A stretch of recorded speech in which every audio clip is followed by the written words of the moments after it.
Bonjour à tous. On va voir dans cette dernière vidéo sur l'unité 6 euh, la particularité des différents traitements thermiques qu'on peut faire sur les aciers. Dans certains cas, ça peut mener aussi à une modification importante des propriétés mécaniques, en particulier le durcissement. C'est la raison pour laquelle c'est un sujet important qui mérite un bloc à lui tout seul là, pour cette dernière partie de l'unité 6. Alors, il y a plusieurs raisons qui permettent d'expliquer que les aciers ont un comportement particulier.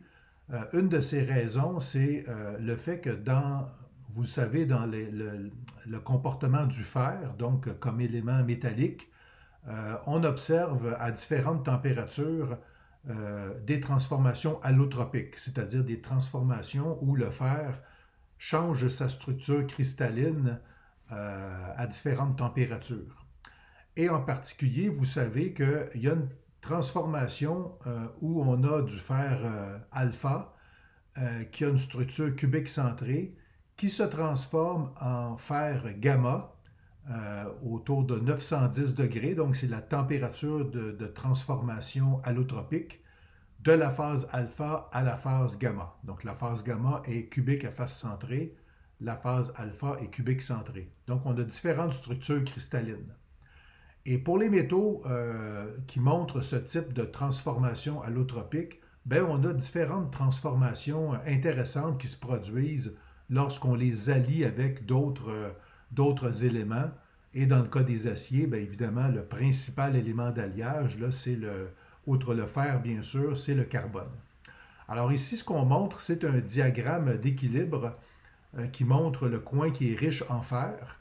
On montre, en fait, cette partie du diagramme là, va jusqu'à 1,4% de carbone.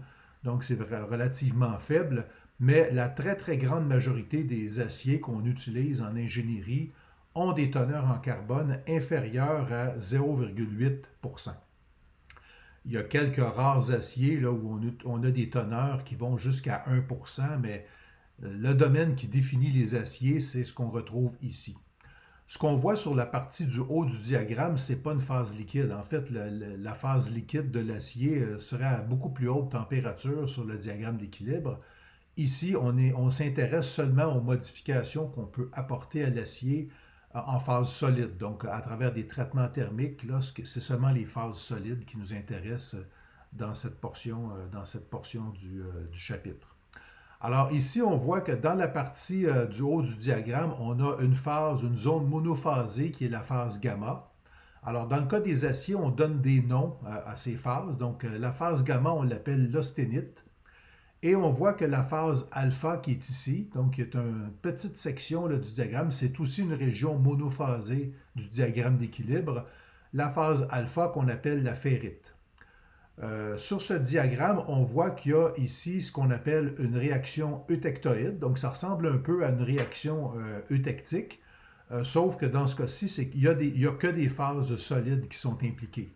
Donc, la réaction eutectoïde ici, c'est la réaction où on a l'austénite lorsque la composition est de 0,8% carbone, l'austénite se transforme en phase alpha, donc en ferrite, et en cémentite, qui est la phase Fe3C. Donc le carbure de fer ici, Fe3C qu'on appelle cémentite. Alors ça constitue ce qu'on appelle la réaction eutectoïde, et cette réaction se produit à une température de 723 degrés Celsius. En dessous de cette température-là, ben, on a un grand domaine biphasé ici qui est constitué d'un mélange de ferrite, la phase qu'on a ici, et de cémentite, la phase qu'on aurait à l'autre bout du diagramme, là où on a la valeur de 6,7% de carbone. Alors ici, ce qui est intéressant de voir, c'est que dans ce diagramme, dans cette portion du diagramme, on voit la séquence des différentes phases qui apparaissent lorsqu'on effectue un refroidissement, donc à l'équilibre. Alors c'est ce qu'on voit sur le diagramme ici. Quelles sont les phases qu'on obtiendrait par un refroidissement à l'équilibre? Alors on rappelle que pour qu'un refroidissement, pour que les transformations puissent se faire à l'équilibre, il faut leur donner du temps, il faut que ce soit des refroidissements qui soient très très lents. Parce qu'à l'état solide, les différentes phases se constituent parce que des atomes de fer, des atomes de carbone se déplacent et ce déplacement se fait par diffusion, donc très très lentement. Bien sûr, plus la température est élevée, plus la diffusion va être rapide et donc ça fait que les mécanismes sont aussi plus rapides. Alors ici, on va regarder qu'est-ce qui se passe lorsqu'on fait un refroidissement d'un alliage euh, de différentes compositions d'alliage, donc un refroidissement à l'équilibre. Si on prend dans un premier temps un alliage qui contiendrait par exemple 0,4% de carbone, alors pour un alliage comme ça, c'est ce qu'on appelle un alliage hypoeutectoïde parce que sa composition chimique en carbone est inférieure à la composition de l'eutectoïde qui est 0,8% de carbone. Donc pour cet alliage à 0,4%, si on part d'une température par exemple de 900 degrés, ben on voit qu'ici, à cette température, on a 100% d'austenite. On est dans le domaine monophasé. Alors, lorsqu'on refroidit lentement cet alliage, on diminue la température, on voit que pendant toute cette phase-là, il ne se passe pas grand-chose jusqu'à ce qu'on atteigne cette courbe ici. Et là, on entre dans le domaine biphasé qui est ici, qui est un domaine dans lequel on a un mélange de ferrite et d'austenite, donc de alpha et de gamma. Donc, on entre ici dans le domaine biphasé alpha-gamma. Ça se produit au point 2. Et si on poursuit le refroidissement, ben, à l'intérieur de cette gamme-là, notre alliage qui est constitué de 0,4% de carbone, à l'intérieur de cette zone, on va avoir l'évolution de deux phases en même temps. Alors ici, je vais aller chercher le petit crayon. Donc, pour montrer que, par exemple, si on diminue la température jusqu'ici, donc à cette température qui serait, disons, autour de 750 degrés, on aurait un mélange de ferrite. La composition de la ferrite, on peut venir la lire ici, sur le diagramme d'équilibre, et la composition de l'austenite, on peut venir la lire ici. Donc, on a un mélange de deux phases, une phase alpha et une phase gamma à l'intérieur de cette région. Et ces deux phases-là, leur composition va évoluer à mesure que la température diminue. La composition de l'austenite va suivre cette courbe-ci, c'est ce qui est montré par la flèche verte, et la composition de la ferrite va suivre cette courbe-ci.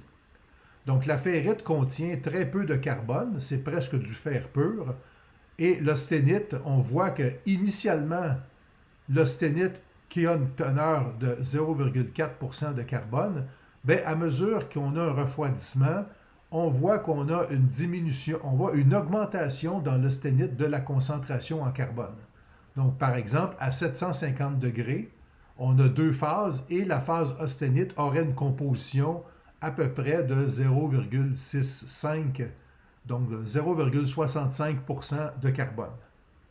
Et donc, pendant le refroidissement, les deux phases vont évoluer de cette façon-là jusqu'à ce qu'on atteigne la température tout juste au-dessus de la température eutectoïde. Alors, dans un cas comme ça, on va avoir ici une phase ferrite qui aura une composition de 0,02% carbone et une phase austenite qui aura une composition de 0,8% carbone.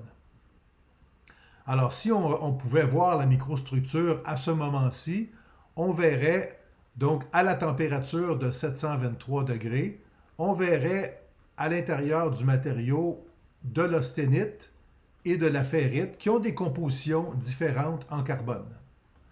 Ici, on sait par la règle des segments inverses qu'on a vu à l'unité 5 que si on a une composition de 0,4 ici pour notre alliage, on a une phase qui est à 0,8 et l'autre phase qui est à peu près à 0, ben, on aurait en fait ici à peu près 50% en termes de proportion, 50% d'austenite et de ferrite.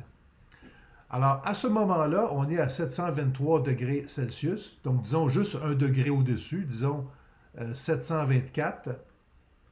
À 724 degrés Celsius, on aurait ce phénomène-là.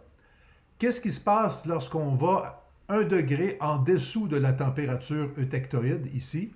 Donc, disons à 722. Alors, on pourrait regarder à l'intérieur de notre structure, on aurait la phase alpha ici. Comme la phase alpha est toujours stable dans ce domaine, ici dans le domaine biphasé, la phase alpha qui est ici va demeurer et notre sténite, la phase gamma, va se transformer donc par la réaction eutectoïde, va se transformer en ferrite et en perlite. Et ça, cette structure-là, c'est une structure lamellaire, donc on pourrait la schématiser de cette façon-là, où toute la sténite qu'on a dans le matériau se transforme en ferrite et cémentite. Donc des lamelles de ferrite alpha et des lamelles de cémentite Fe3C ici. Alternance de chacune de ces phases. Alors on voit que pour un alliage hypoeutectoïde, on a une phase alpha qui est ce qu'on appelle la phase primaire. La phase primaire se forme avant la transformation eutectoïde et on a un mélange de ferrite et de cémentite, donc qui est le constituant eutectoïde qu'on a ici à l'intérieur du matériau. Et ce constituant-là, donc qui est biphasé, alpha et Fe3C, on l'appelle perlite. Donc on donne un nom aussi à ce constituant biphasé dans les aciers, on appelle ça de la perlite. La perlite, c'est la structure lamellaire qui se forme à l'intérieur du matériau. Donc, ici, on est capable d'obtenir de la perlite parce que on avait, au moment de la transformation de l'austénite, qui avait la composition eutectoïde. Hein? Et c'est parce que la composition de la phase gamma-austénite varie continuellement le long de cette courbe-là ici pour obtenir à la fin donc un matériau, une phase gamma qui atteint la composition eutectoïde. Et c'est seulement cette phase gamma qui peut donner le mélange de ferrite et de perlite. Alors ici, je vais effacer toute cette information-là. Et maintenant, on va passer à qu'est-ce qui se passe lorsqu'on refroidit un alliage qui a une composition de 0,8% carbone. Donc exactement la composition eutectoïde. Alors dans ce cas-ci, à la température de 900 degrés, on a de l'austénite. Et en fait, alors on pourrait voir à l'intérieur d'un microscope, on aurait de l'austénite partout. Et tant qu'on diminue la température ici, on est dans le domaine monophasé ici, on a de l'austénite continuellement jusqu'à ce qu'on atteigne la température eutectoïde. Alors à 723 degrés, toute cette austénite ici va se transformer en perlite, donc en mélange de alpha et Fe3C. Et donc, si ça c'est ce qu'on observerait par exemple à 724 degrés, 1 degré au-dessus de l'eutectoïde, bien en dessous de l'eutectoïde, disons à 722, toute l'austénite va se transformer en perlite, donc qui est un composé lamellaire. Alors ici, le dessin, c'est pas très beau, mais c'est le mieux que je peux faire. Donc, un mélange de ferrite, cémentite, etc. Et donc, 100% de la structure va être ce mélange biphasé alpha et cémentite. Alors ici, pour que toutes ces transformations donc se produisent, pour être capable d'obtenir les structures qu'on obtient à l'équilibre, par exemple les structures de perlite, la structure de ferrite primaire qui se forme dans ce domaine, ici on a le domaine biphasé alpha plus gamma, la ferrite primaire qui se forme pour les aciers hypoeutectoïdes, tout ça, il faut qu'on donne le temps à la matière, en particulier au carbone, de diffuser. Et donc, c'est ce qu'on appelle des refroidissements à l'équilibre. Si on regarde au niveau de l'évolution de la microstructure, on observerait quelque chose comme ça. Donc, par exemple, pour un acier qui a une composition eutectoïde, initialement, on aurait au-dessus de la température eutectoïde des grains d'austénite, des grains de gamma. Et lorsqu'on passe en dessous de la température eutectoïde, on ne va pas former instantanément de la perlite. Pour que la perlite se forme, il faut que les atomes de carbone puissent diffuser de telle sorte qu'on forme une phase qui est riche en carbone, qui est le Fe3C, et une phase qui est pauvre en carbone, qui est la ferrite. Alors ça ne se forme pas instantanément. il faut que le carbone se déplace. Le carbone, dans l'austénite, il est réparti de façon homogène et l'austénite contient, au moment de cette transformation, 0,8% de carbone. Et on va avoir donc formation de germes de transformation de perlite, principalement au joint de grain. Il y a des raisons énergétiques qui permettent d'expliquer ça. Donc, on va avoir des germes de perlite, on appelle ça des colonies de perlite qui vont se former au niveau des joints de grain de l'austénite. Alors ici, dans la perlite, ce qu'on illustre en clair, c'est la phase ferrite. Ce qu'on illustre en bleu, c'est la phase cémentite. Donc c'est une structure biphasée. Si on regarde un zoom ici, au niveau du joint de grain, on forme un mélange de ferrite et de cémentite pour former la perlite. Et donc, pour avoir une croissance de la perlite, donc à l'intérieur, dans la direction qui est montrée par la flèche rouge, si la perlite croît de cette façon-là, ça veut dire qu'il faut qu'on ait une croissance simultanée de la phase ferrite et des phases cémentites.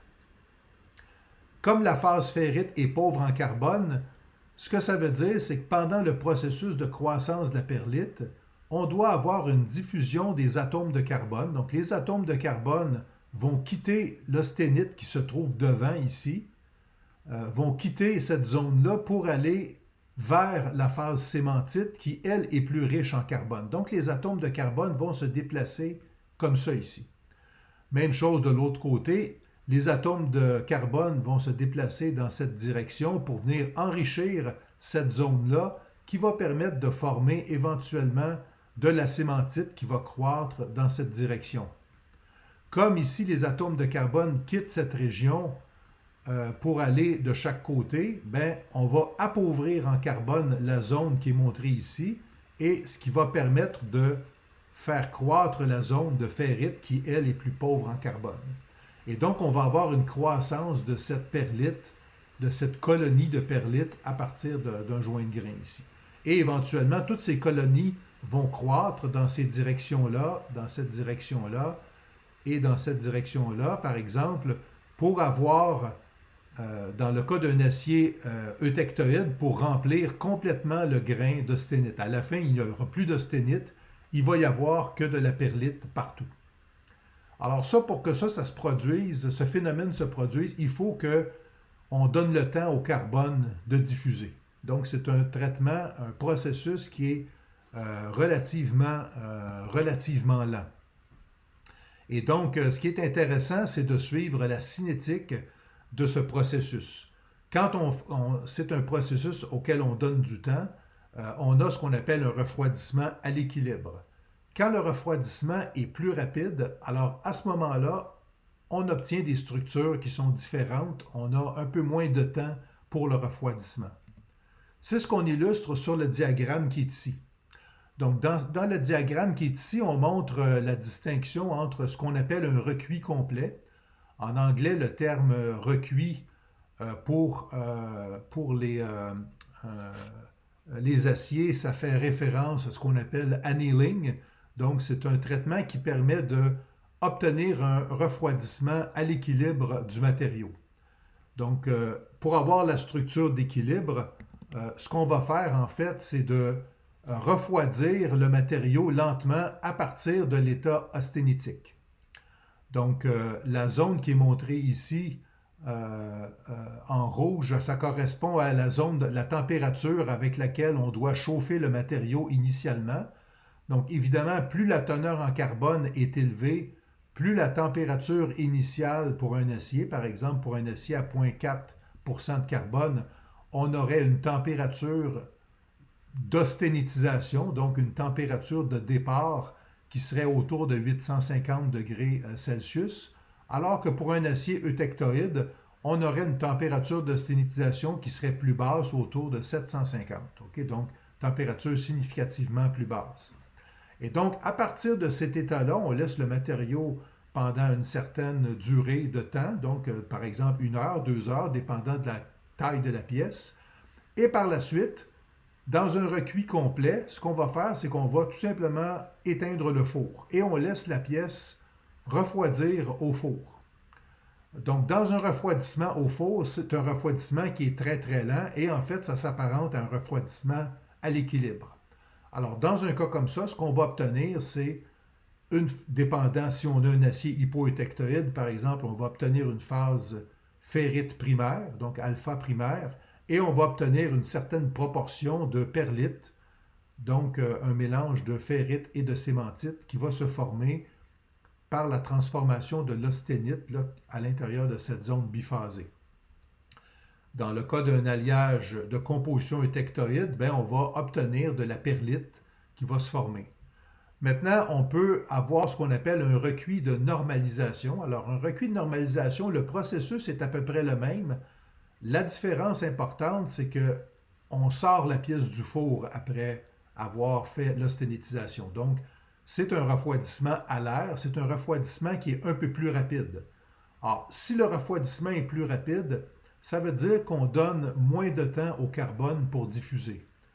Conséquence, si je reviens à la diapo précédente, si on donne moins de temps au carbone pour se déplacer, la conséquence, c'est qu'on va avoir des lamelles de perlite, comme ça, des lamelles de ferrite et de cémentite qui vont être plus minces. Alors ça, c'est ce qu'on appelle de la perlite fine. C'est une perlite dont les lamelles sont un peu plus minces. Et ça a un impact sur les propriétés mécaniques. On voit que dans le cas d'un recuit de normalisation, donc lorsque le refroidissement est un peu plus rapide, on obtient une perlite fine, contrairement à ce qu'on appelle une perlite grossière dans le cas d'un recuit complet. Et dans le cas d'une perlite fine, on voit qu'on a une limite d'élasticité qui est plus grande. Donc, on a une dureté qui est plus grande pour le matériau. Le prix à payer quand on veut augmenter la limite d'élasticité, c'est à peu près comme dans tous les mécanismes de durcissement, c'est une réduction de la ductilité du matériau. Mais donc, vous voyez que dépendant de la vitesse avec laquelle on refroidit le matériau, on va avoir différentes microstructures qui vont conduire à différents niveaux de propriété. Okay? C'est ça qui est important dans cette partie du cours, c'est vraiment de comprendre la relation entre la microstructure et les propriétés qu'on obtient dans les aciers. Donc, plus les structures sont fines, plus les propriétés sont, la limite d'élasticité en particulier, est élevée, est plus grande. La raison pour ça, bien évidemment, quand on a des perlites fines, ça veut dire qu'on a plusieurs interfaces ferrite-cémentite, ferrite-cémentite, donc le nombre d'interfaces est plus grand et comme on l'a vu dans le cas de l'affinement de taille des grains, bien ici, plus on a d'interfaces, plus les interfaces nuisent au mouvement des dislocations et donc plus on a un durcissement élevé, une limite d'élasticité élevée. Donc on devrait retenir d'une façon générale que plus les structures sont fines, plus le durcissement est important à l'intérieur des aciers. Maintenant, quand on veut décrire des refroidissements d'alliage, lorsqu'on a des refroidissements qui sont plus rapides que ce qu'on souhaiterait avoir pour avoir un refroidissement à l'équilibre, alors dans ce cas-là, on doit utiliser d'autres outils qui décrivent la cinétique, c'est-à-dire la vitesse avec laquelle s'effectuent les transformations. Et là, dans un cas comme ça, on utilise, pour la plupart des aciers, on utilise un outil qui nous permet de suivre cette cinétique. Cet outil, on appelle ça une courbe TTT. Donc, c'est une courbe de transformation de phase. Alors, ce qu'on appelle TTT, ça veut dire transformation, température et temps. Donc, sur un diagramme TTT, en ordonnée, on a la température qui est montrée et en abscisse, on a le temps. Habituellement, le temps est montré sur une échelle logarithmique, comme ce qui est montré ici.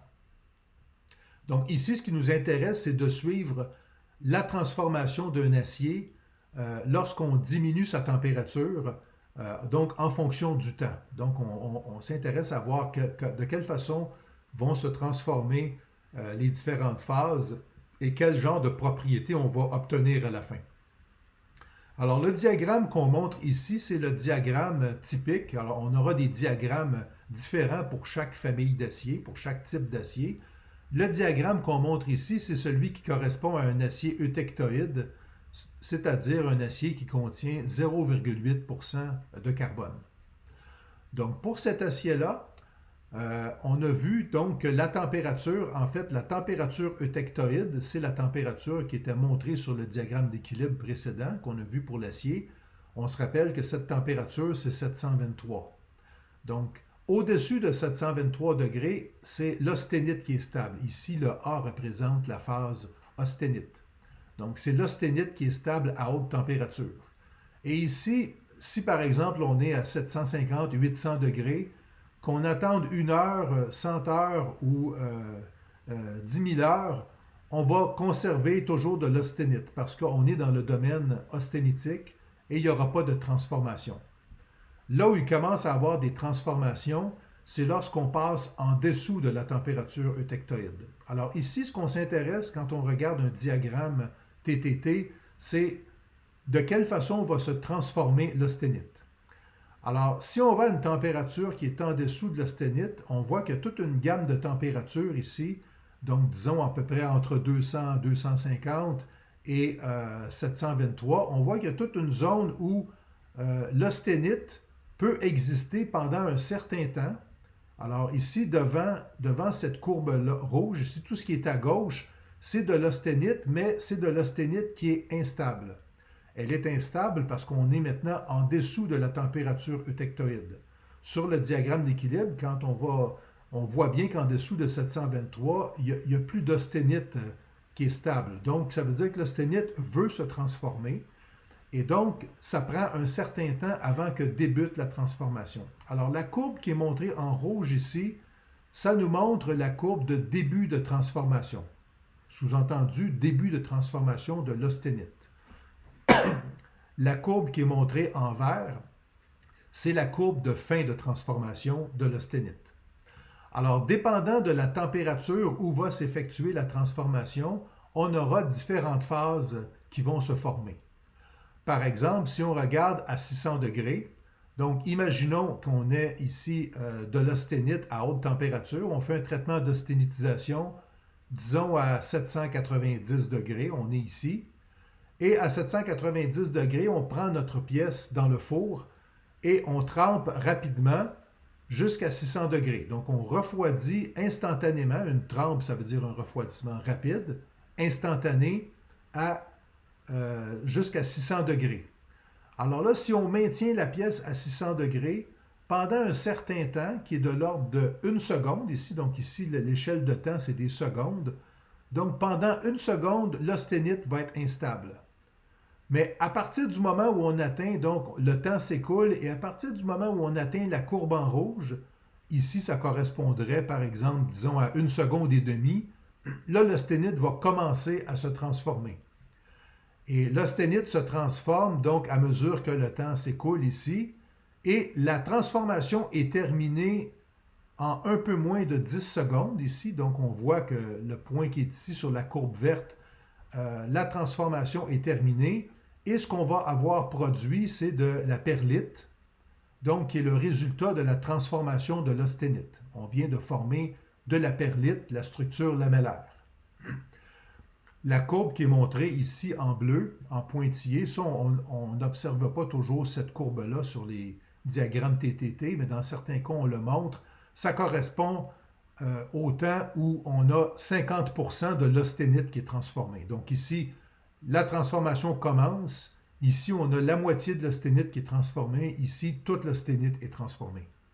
Et après une dizaine de secondes, on n'a plus d'austénite du tout. Alors ici, la transformation est terminée. On voit ensuite que si on fait la transformation à plus basse température, donc disons à 400 degrés, alors à 400 degrés, donc on fait même étape, austénitisation. Ça correspond un peu à l'étape de mise en solution qu'on a vu dans le cas du durcissement structural. Donc ici, pour l'acier, ça correspond à chauffer pendant un certain temps de telle sorte qu'on répartisse le carbone de façon uniforme à l'intérieur du matériau, à l'intérieur de l'austénite. Donc, on répartit le carbone de façon uniforme et mise en solution, austénitisation et trempe, refroidissement instantané jusqu'à, disons, 400 degrés.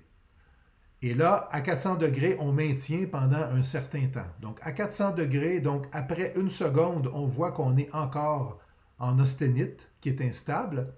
La transformation, maintenant, va débuter à un peu moins de 10 secondes, disons 5 secondes sur une échelle logarithmique. La transformation de l'austénite débute après 5 secondes et se termine après 100 secondes. Donc ici, la transformation est terminée. Ici, on va avoir formé comme produit final de la bénite. Alors, la bénite, ce n'est pas un composé qu'on va observer sur le diagramme d'équilibre, c'est une phase hors équilibre. Okay? Et elle se forme parce qu'on la forme à plus basse température et donc parce que la vitesse de refroidissement et la température où s'effectue la transformation est plus lente, ce qui ne permet pas d'obtenir les phases d'équilibre. Alors, dans cette portion du diagramme, tout ce qui est en dessous du pointillé, la plupart du temps, on ne mettra pas de pointillé comme ça, mais dans la partie du bas ici du diagramme, on forme de la bénite. Dans la partie du haut, on forme de la perlite. Et donc, ce qu'on voit, c'est que dans la partie du haut, évidemment, on a vu tantôt que la perlite, si on la forme à plus haute température, donc par exemple, si on forme de la perlite à 670 degrés, on maintient ici, on fait de la perlite à 670 degrés, bien, la perlite, l'épaisseur des lamelles va être plus grande. On va former de la perlite grossière. La perlite qu'on va former à plus basse température, c'est ce qu'on appelle de la perlite fine. De la même façon, la bénite qu'on va former à plus haute température, donc disons autour de 500 degrés, là, si on fait une transformation le long de cette droite isotherme à 500 degrés, on va former de la bénite. Ce n'est pas la même structure que la perlite, ce n'est pas une structure lamellaire, c'est une structure dans laquelle on a des carbures de fer, mais c'est des carbures plus grossiers que ceux qu'on va former à plus basse température. Donc la zone du haut, ici, on va former ce qu'on appelle de la bénite supérieure, et dans la partie du bas, on va former de la bénite inférieure. Mais ce qu'il faut comprendre, c'est que dans cette zone de transformation, plus la température diminue, plus la structure est fine. Conséquence, sur l'échelle ici qu'on retrouve à droite, on a la dureté du matériau. Donc, plus l'échelle est fine et plus la dureté de l'acier augmente. OK, donc dureté augmente, ça veut dire augmentation de la limite d'élasticité du matériau. Et donc, ça, c'est un phénomène qui est intéressant. Par traitement thermique, en fonction de la température qu'on va choisir, on va pouvoir contrôler la dureté finale qu'on veut obtenir pour notre matériau, pour notre acier. Alors, donc ça, c'est ce qu'on voit sur cette zone où on a ce qu'on appelle la courbe en C. Ce qu'on appelle une courbe en C, c'est une courbe qui a à peu près cette forme-là, qui est caractérisée en fait par une courbe de début de transformation en rouge et une courbe de fin de transformation en vert ici. Donc, perlite à haute température, bénite à plus basse température. Maintenant, si à partir de l'état austénitique, on fait une trempe, donc on fait un refroidissement rapide à une température en dessous de cette température ici, qui est le trait qui est orange. Donc, pour des températures inférieures à cette température MS, on entre dans un domaine où il n'y a plus de début et de fin de transformation. En fait, ici, on est dans une gamme de températures où la température est tellement faible qu'à toute fin pratique, le carbone ne diffuse plus. Le mécanisme de diffusion de carbone n'est pas activé, la température n'est pas suffisamment élevée. Et dans ce cas-ci, on fige la structure qu'on avait à haute température. Alors, à haute température, on a par exemple de l'austénite. Donc, l'austénite a une structure cubique à face centrée. Si on trempe cette austénite directement à une température, disons, de 100 degrés ou dans l'eau, par exemple, à température ambiante, 20 degrés, bien, on entre dans ce domaine ici où, même ici, si on attend 10 heures, 100 heures, 1000 heures, il n'y aura pas de transformation d'austénite en perlite ou en bénite. Ici, on est dans des transformations sans diffusion. C'est comme si on fige le carbone, mais Comme on a une transformation eutectoïde, l'austénite, la structure cubique à face centrée, n'est plus stable à la température ambiante et donc on va avoir une transformation de la structure cristalline. Le carbone ne se déplace pas, mais la structure cristalline est différente. Et là, ce qu'on va obtenir, c'est une phase qui est différente aussi, qu'on appelle M sur le diagramme qui est ici, qu'on appelle la martensite.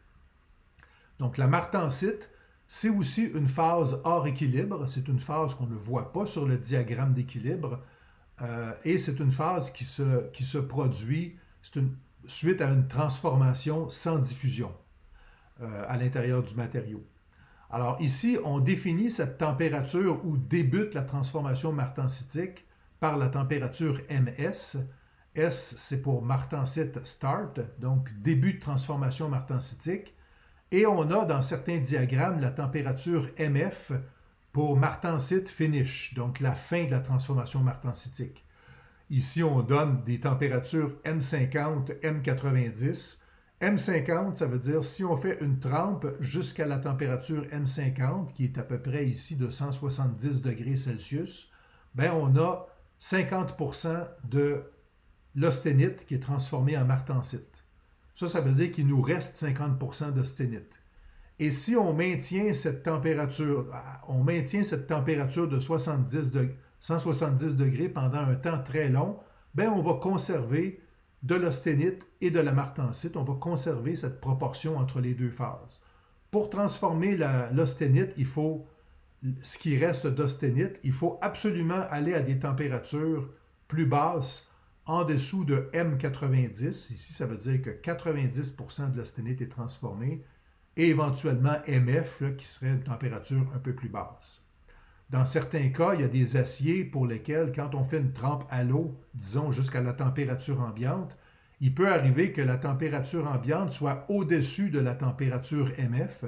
Alors, dans ce cas-là, tant qu'on demeure à température ambiante, on va conserver de l'austénite résiduelle à l'intérieur du matériau. Évidemment, ce n'est pas une phase qui est stable, c'est une phase métastable parce qu'elle n'est pas prédite par le diagramme d'équilibre à cette température-là. Alors, toute cette zone ici, en dessous de MS, c'est une zone donc de transformation d'austénite qui ne dépend pas du temps parce que le mécanisme de diffusion n'est plus activé. L'avantage de la structure martensitique ici, c'est qu'on a, évidemment, ça nous permet d'obtenir, c'est une structure qui est plus fine et qui nous permet d'obtenir des duretés beaucoup plus grandes. L'inconvénient, par exemple, de la martensite avec une dureté de 63 Rockwell-C, ici c'est une échelle de dureté qu'on montre sur le diagramme, avec une dureté de 63 Rockwell-C, on a évidemment une limite d'élasticité qui est très élevée, une résistance mécanique qui est très élevée, mais une ductilité qui est à toute fin pratique nulle, c'est-à-dire que la martensite est très fragile. Et donc, la plupart du temps, on va chercher à éliminer cet aspect de fragilité de martensite en faisant un traitement thermique de revenu. Donc, il est possible de faire on va en discuter un peu plus loin, donc un revenu de la martensite. Donc, vous voyez ici, sur ce diagramme TTT, donc encore une fois, un rapide rappel, TTT, ça veut dire transformation, température, temps, et la seule façon avec laquelle on peut lire sur un diagramme TTT, c'est ce qu'on appelle aussi en anglais, on utilise isothermal transformation, donc c'est des transformations isothermes, c'est-à-dire qu'on ne peut pas lire ici l'évolution de la température en fonction du temps. Il faut regarder les transformations pour une température constante, donc à 400 degrés, à 600 degrés, à 500 degrés, etc. Okay? C'est la seule façon avec laquelle on peut lire ce diagramme-là ici. Bon, ici, rapidement, une illustration des différentes structures. Donc, on voit la bénite, qui est une structure telle qu'elle est montrée sur cette photo-ci. Donc, ici, tout ce qui est en gris foncé, c'est de la ferrite. Et à l'intérieur de la ferrite, on voit ici des petits carbures de fer. Donc, c'est du Fe3C, à toute fin pratique, qui se forment. On voit que dans le cas de la bénite supérieure, ces carbures de fer tendent à s'aligner un peu comme des lamelles de cémentite, un peu comme ce qu'on obtiendrait dans une structure de perlite. Mais bon, ici, ce n'est pas tout à fait une structure lamellaire, donc c'est une structure qui est plus fine. ce qui permet d'expliquer pourquoi la bénite a une dureté plus grande que la perlite. Et quand on va maintenant dans la structure martensitique, alors c'est une structure qu'on obtient par une transformation sans diffusion, une transformation de l'austénite sans diffusion. Donc c'est une phase qui n'est pas prédite par le diagramme d'équilibre, c'est ce qu'on appelle une phase métastable. Et cette phase-là, donc, est caractérisée par une structure très très fine qui ressemble à ça ici. On a des formations d'aiguilles. Et dans cette structure-là, ici, on a une distribution homogène du carbone. Puisque le carbone ne peut pas diffuser lorsqu'on forme de la martensite, on obtient essentiellement ici une structure où la distribution en carbone est homogène à travers le matériau. Ce qui se produit lors de la transformation de haute température à basse température, c'est une transformation qui est reliée à la variation de structure cristalline là, entre le fer à haute température et le fer qui est stable à basse température. Alors, dans le cas de la martensite, je vous l'ai mentionné, donc c'est une phase qui est métastable, qui a une dureté très élevée et conséquemment qui a une certaine fragilité, donc qui a une ductilité qui est relativement faible. Alors, ce qu'on va chercher à faire habituellement lorsqu'on fait une trempe martensitique, donc on fait le traitement d'austénitisation, haute température, l'équivalent de la mise en solution, et trempe, refroidissement très rapide jusqu'à la température ambiante. Alors, dans un cas comme ça, on va former de la martensite à dureté très très élevée. Ce qu'on va faire par la suite pour éliminer, pour retourner une certaine ductilité, on va faire ce qu'on appelle un traitement thermique de revenu. Alors, un revenu, ça consiste à chauffer à une certaine température pendant un temps donné. Donc, ici, sur le diagramme, on montre l'évolution de la dureté, donc d'un acier 0,8% de carbone. On a vu sur la diapo précédente, sur le diagramme TTT, que quand on trempe cet acier eutectoïde, de composition eutectoïde jusqu'à la température ambiante, on obtient de la martensite qui a une dureté de 63 Rockwell C. Bien, si cet acier, ensuite, on le chauffe, par exemple, à 400 degrés pendant une durée d'1 heure, donc ce diagramme-là de revenu correspond à une durée de traitement d'1 heure, bien, on va avoir une diminution de la dureté qui va nous ramener à une dureté à peu près de 50 Rockwell C. Donc, diminution de la dureté, mais conséquemment, on va avoir une augmentation de la ductilité. Et ça fait qu'on obtient un acier qui est beaucoup plus ténace, une ténacité plus grande pour l'acier. Donc, ça permet d'éliminer la fragilité qu'on obtient à l'intérieur du matériau. Évidemment, si on fait un revenu à une température plus grande, bien, on va obtenir une dureté qui est plus faible. Pour une même durée de traitement de revenu, plus la température de revenu est grande, plus la dureté est faible. Pourquoi la dureté diminue-t-elle? Bien, lorsqu'on fait le revenu, en fait, ça a pour effet, un peu comme quand on fait du vieillissement sur les alliages de durcissement structural, on remet en mouvement le carbone, on chauffe suffisamment pour que le carbone puisse se déplacer, puisse se mettre en mouvement. Et dans un cas comme ça, on va avoir un déplacement du carbone qui va former des carbures de fer, donc qui peuvent ressembler un peu à de la cémentite. Et donc, on forme des petites particules qui vont donner une structure qui va être un peu moins fine au matériau. Quand la structure est moins fine, on a une dureté qui est moins grande. Dans le cas de certains aciers, on voit qu'il y a une possibilité, par exemple, dans le cas d'un acier à outils, qui contient aussi 0,8% carbone, mais qui contient des éléments comme du tungstène, du molybdène, du chrome et du vanadium. Dans le cas de ces aciers, tous ces éléments-là ici vont réagir avec le carbone pour former des carbures. Donc, on n'aura pas que des carbures de fer, on va avoir des carbures de tungstène, des carbures de chrome, etc. Et dans un cas comme ça, bien, lorsqu'on fait un revenu, on va avoir formation de précipités qui vont mener à ce qu'on appelle un phénomène de durcissement secondaire dans le cas des aciers à outils. Donc, ça nous permet d'augmenter la dureté et ça nous permet aussi de réduire la fragilité Ici, on ne le voit pas sur le diagramme, mais la fragilité diminue. Donc, ça nous permet d'obtenir des ténacités qui sont très, très élevées parce que les matériaux sont plus résistants et aussi plus tenaces. Sur cette courbe-ci, en fait, ça correspond un peu comme ce qu'on avait vu dans le cas des alliages aluminium-cuivre. Donc, ça constitue le durcissement secondaire, c'est un mécanisme de vieillissement, donc de durcissement par précipitation. Donc, encore une fois, on peut avoir de la martensite qui est durcie, ce qu'on appelle de la martensite revenue, c'est de la martensite à l'intérieur de laquelle on peut avoir des précipités qui augmentent la dureté du matériau. Alors, traitement de revenu de martensite, ça permet donc, on doit retenir là, de réduire la fragilité de cette phase-là. Alors, ici, on va regarder la situation dans le cas d'un autre type de courbe. Alors, ici, c'est un acier hypoeutectoïde.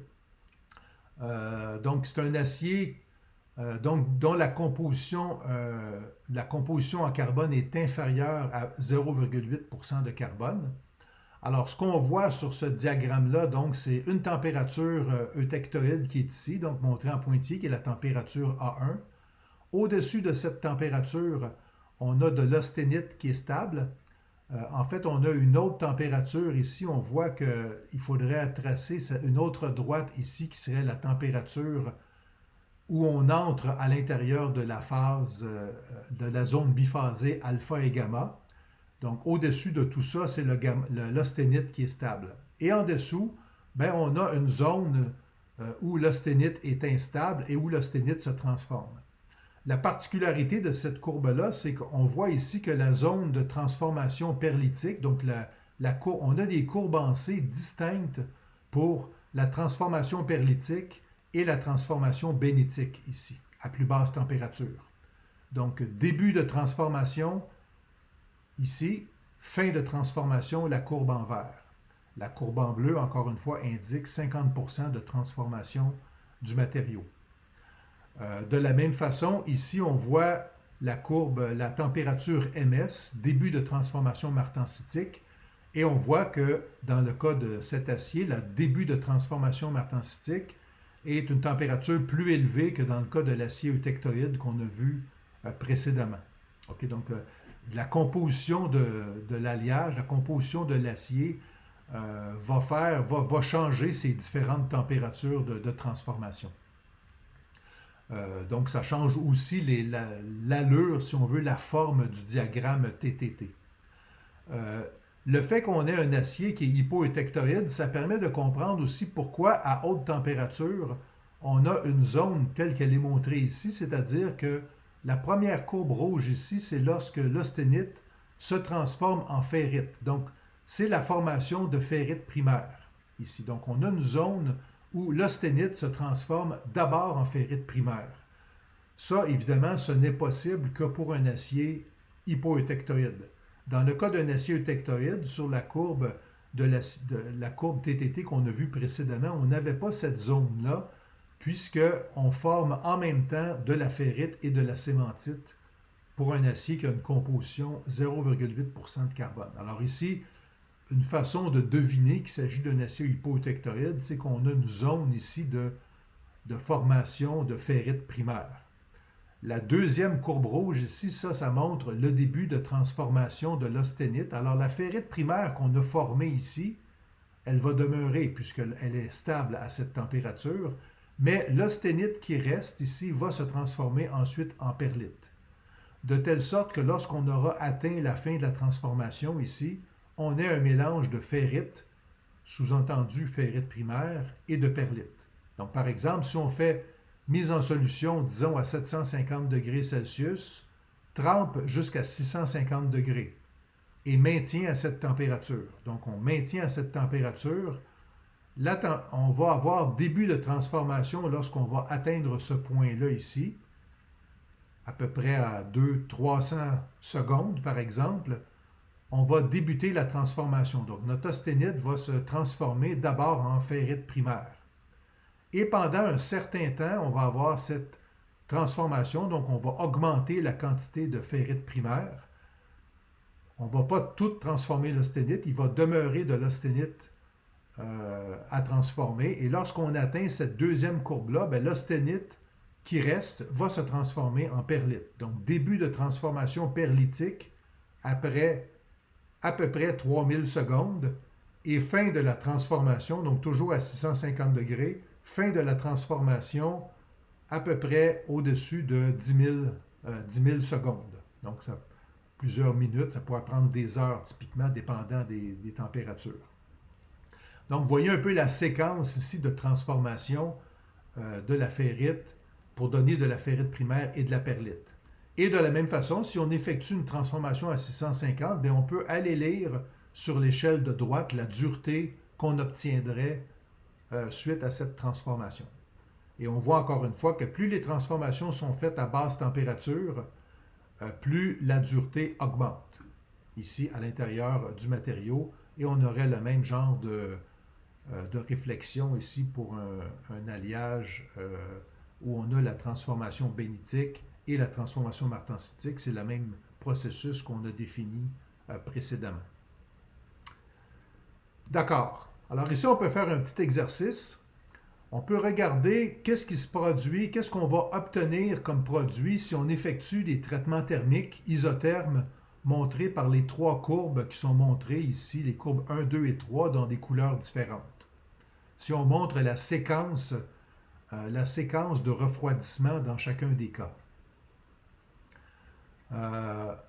Donc, ici, on utilise le même diagramme TTT que celui qu'on a montré sur la diapo précédente. Donc, si par exemple, on prend le traitement numéro 1, on fait une séquence de refroidissement ici pour le traitement numéro 1. Donc, ici, ce qu'on indique, c'est le point de départ, ça veut dire austénitisation. Ça veut dire la mise en solution du carbone. On répartit le carbone de façon homogène et on attend pendant un certain temps. Encore une fois, ça dépend pratiquement de la taille de la pièce, mais ça peut être autour d'une demi-heure, 1 heure typiquement pour une pièce. Donc, mise en solution qu'on appelle austénitisation à 800 degrés, par exemple, pour ce matériau-là pendant 1 heure. Il faut que ce soit une température qui soit au-dessus de la température de transformation eutectoïde. Il faut qu'on soit dans le domaine où l'osténite est stable. Alors ici, après avoir attendu pendant ce temps-là, on effectue une trempe, donc un refroidissement rapide ici, jusqu'à une température de 550 degrés. Et là, à 550 degrés, on attend on maintient cette température-là pendant un temps de entre 100 et 1000 secondes. Donc ici, au milieu, on est à peu près à, disons, 300 secondes. Okay, si on avait plus de détails sur l'échelle là qu'on pourrait mieux lire, disons 300 secondes. Donc, après 300 secondes, qu'est-ce qu'on a? Bien, le diagramme nous montre qu'on est encore dans la zone où on a de l'osténite qui est instable. On n'a pas commencé à transformer ni en perlite ni en bénite. Donc, l'osténite est instable. Alors, qu'est-ce qui se produit maintenant si on prend l'osténite à cette température, après 300 secondes, et qu'on trempe, disons, dans l'eau jusqu'à la température ambiante, donc un refroidissement instantané, rapide, jusqu'à 20 degrés, bien, cette osténite va se transformer en martensite. On voit ici que jusqu'à 20 degrés, là, on est en dessous de la température où on a 90% ou à toute fin pratique la fin de la transformation martensitique. Donc, on va former 100% de martensite qui aura une dureté de 62 Rockwell C. Donc, ce traitement-là, ici, on obtiendrait le même résultat que si on prenait la pièce ici à 800 degrés, austénitisation à 800 degrés, et qu'on fait une trempe directement dans l'eau à 20 degrés. Okay, le fait ici d'avoir attendu, ça ne change pas au niveau de la microstructure parce que pendant ce temps-là, ici, il n'y a pas eu de transformation d'osténite. On demeure dans le domaine où l'osténite est instable, mais présente et ne se transforme pas. Donc ça, ce serait ce qu'on aurait à la suite du traitement numéro 1. Si on regarde maintenant le traitement numéro 2, donc le traitement numéro 2, on fait austénitisation, 800 degrés, pendant 1 heure par exemple. Ça, L'heure de l'austénitisation, on ne le montre pas sur le diagramme ici parce que il se transforme rien, il ne se produit rien pendant cette heure-là. Donc, ici, ce qui nous intéresse, c'est les transformations qui se passent en dessous de la température eutectoïde. Donc, dans ce cas-ci, le traitement le traitement numéro 2, on fait une trempe jusqu'à 650 degrés Celsius. Un peu moins que 650 ici. Et on maintient pendant un temps entre 10 à la 3 et 10 à la 4, disons à peu près 3000 secondes. Donc, pendant ce maintien à cette température, on voit qu'on entre ici, on entre dans la phase où on a début de transformation de l'austénite en ferrite. Et donc, on a une transformation pendant cette portion de la droite ici, où l'austénite se transforme en ferrite. Et lorsqu'on atteint ce point-là ici, c'est tout juste avant d'entrer dans le domaine où l'austénite se transforme en perlite. Là, si on refroidit rapidement, ben, l'austénite qui va rester va se transformer en martensite. Ici, ce qu'on suit, c'est la transformation de l'austénite. Donc, ici, on aura atteint une certaine quantité de ferrite. Le diagramme TTT ne nous montre pas quelle est cette quantité-là, mais on a une certaine quantité de ferrite primaire qui s'est formée. Et par la suite, après 3000 secondes, si on refroidit rapidement, ben, l'austénite qui reste, elle va se transformer encore une fois en martensite. Parce qu'ici, on ne donne pas le temps au carbone de diffuser dans l'austénite pour former, par exemple, de la perlite ou de la bénite. Alors, dans ce cas-ci, qu'est-ce qu'on va obtenir? On va obtenir un mélange de ferrite et de martensite à la fin. On ne connaît pas les proportions de chacun. On sait que notre ferrite va avoir une dureté entre 15 et 20 Rockwell C et notre martensite va avoir une dureté de 62. Mais quelle va être la dureté de ce mélange de deux phases? Dureté inconnue. En principe, on peut supposer qu'on aurait une dureté entre les deux, mais vous voyez ici, comme ce n'est pas une échelle linéaire, on ne peut pas faire une moyenne pour obtenir une dureté. Donc, la dureté est inconnue, de même que la proportion de chacune de ces deux phases-là. Mais on aura de la ferrite primaire et de la martensite.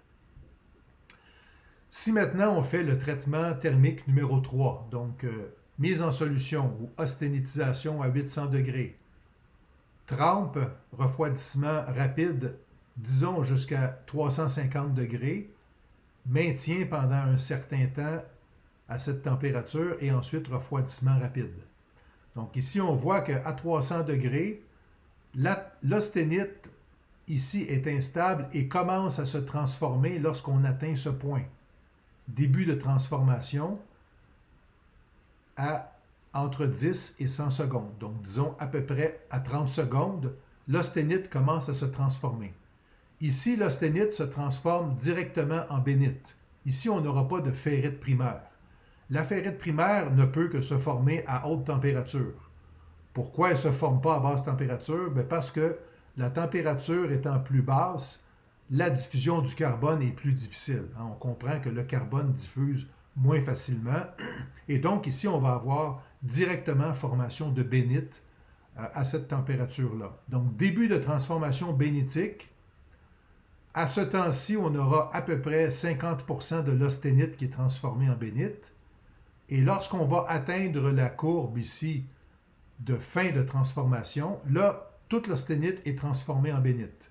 Ça correspond à peu près à un temps de, disons, 2000 secondes. On va avoir toute l'austénite qui est transformée en bénite. Alors ici, ça ne donne rien d'attendre encore 1 heure ou 2 heures, un temps plus long. Comme la transformation de l'austénite est terminée, ici, de maintenir plus longtemps, il ne se passe rien. OK? Il n'y a pas d'intérêt à maintenir plus longtemps il n'y a pas d'intérêt à part que de perdre du temps, là, de maintenir cette température-là, puisque la transformation est terminée. Donc, par la suite, que ce soit à partir de ce temps-ci ou de celui-ci, si on refroidit rapidement, même si on va en dessous de la température MS, comme à ce point-ci, il n'y a plus d'austénite à transformer, on ne peut pas obtenir de martensite. Et donc, à la fin du traitement 3, on va avoir transformé entièrement l'austénite en bénite. Et donc, on aura à la fin 100% de bénite qui aura une dureté entre 41 et 48 Rockwell C. Okay, c'est ce qu'on peut déterminer à partir de ce diagramme TTT. Alors, ici, c'est un exercice quand même assez détaillé qui montre de quelle façon on peut à la fois prédire la microstructure à l'intérieur d'un acier et les propriétés qui sont reliées à cette microstructure, donc la dureté. Et vous savez que la dureté évolue de la même façon que la limite d'élasticité. Donc, l'évolution des propriétés et de la microstructure dans le cas où on effectue des transformations hors équilibre, donc qui nous donnent des structures et des phases que le diagramme d'équilibre ne peut pas prédire. Mais généralement, et ça, c'est pas juste vrai dans le cas des aciers, c'est vrai aussi dans le cas des alliages qu'on durcit par durcissement structural, par exemple les alliages d'aluminium-cuivre qu'on a vus précédemment. Dans le cas de ces alliages, les meilleures propriétés, les duretés les plus élevées qu'on peut obtenir, c'est lorsqu'on obtient des précipités intermédiaires qui ne sont pas les précipités d'équilibre. Donc, les structures hors équilibre, c'est les structures qui nous donnent normalement les meilleures propriétés. Alors, pour décrire ça, un diagramme d'équilibre, ce n'est pas suffisant pour les aciers. On doit avoir ce type d'outils, par exemple les diagrammes TTT, pour décrire la cinétique de transformation des aciers. Alors avec ça prend fin l'unité 6, donc la quatrième partie de l'unité 6 sur les traitements thermiques des aciers et l'unité 6 en général. Donc maintenant, vous avez une bonne compréhension en principe de quelle façon on peut modifier les propriétés d'un matériau à partir de l'état solide, soit par des traitements mécaniques ou par des traitements thermiques. Alors, merci pour votre attention.